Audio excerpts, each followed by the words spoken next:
কুড়িগ্রামে বন্যার পানি কমতে শুরু করলেও ধরলা, ব্রহ্মপুত্র, দুধকুমার ও তিস্তা নদীর তীরবর্তী অন্তত ৩৫টি পয়েন্টে তীব্র নদী ভাঙন শুরু হয়েছে। এতে প্রতিদিন বিলীন হচ্ছে বসতভিটা ও গাছপালা। এদিকে ভাঙন রোধে পানি উন্নয়ন বোর্ডের বিরুদ্ধে দীর্ঘদিনের অবহেলা ও অনিয়মের অভিযোগ তুলেছেন ক্ষতিগ্রস্তরা। বন্যার পানি কমছে, কিন্তু কুড়িগ্রামের বিভিন্ন উপজেলার ৩৬টি পয়েন্টে দেখা দিয়েছে ভয়াবহ ভাঙন। প্রবল স্রোতের ধল্লা, ব্রহ্মপুত্র, দুধকুমার ও তিস্তার তীরবর্তী এলাকায় বসতভিটা ও ফসলি জমি নদীগর্ভে বিলীন হচ্ছে। একের পর এক পরিবার হচ্ছে নিঃস্ব ও আশ্রয়হীন। প্রতি বছর বন্যা এলেই কোটি কোটি টাকার প্রকল্প ও জিওব্যাগের হিসাব দেওয়া হলেও নদী ভাঙন রোধে ও কৃষকদের ক্ষতি লাঘবে স্থায়ী সমাধান এখনও অধরা। উজানের ঢলে উত্তরাঞ্চল সহ বিভিন্ন জেলায় ২৫ হেক্টরের বেশি কৃষি জমি তলিয়ে গেছে।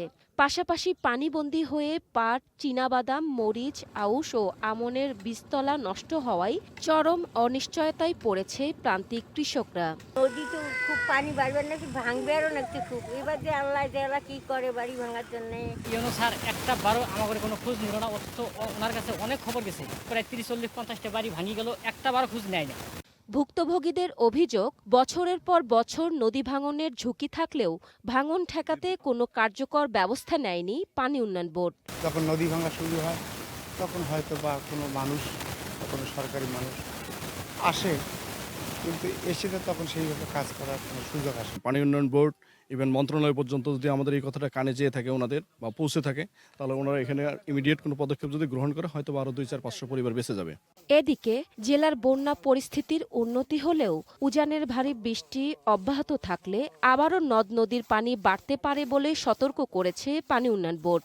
চলমান বন্যা ও নদী ভাঙনের শিকার ৯টি উপজেলায় আপৎকালীন সময়ের জন্য নগদ টাকা, জিআর চাল ও শুকনো খাবার দেয়া হয়েছে বলে জানান এই কর্মকর্তা। এই জেলার জন্য ২৮৫ মেট্রিক টন চাল, ১,৬২,০০০ নগদ টাকা এবং ৮০০ প্যাকেজ শুকনো খাবার দেওয়া হয়েছে। যদি ভারতের পশ্চিমবঙ্গে বৃষ্টিটা না হয় তাহলে এই পানিটা কমে যাবে এবং বন্যা থাকবে না। পানি উন্নয়ন বোর্ডের নির্বাহী প্রকৌশলী বলছেন, সার্বক্ষণিক পর্যবেক্ষণের পাশাপাশি ভাঙন মোকাবেলায় অতিরিক্ত জিও ব্যাগ প্রস্তুত রাখা হয়েছে।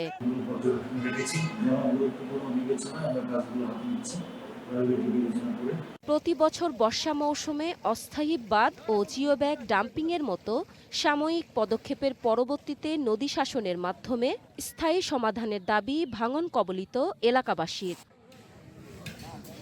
One national desk.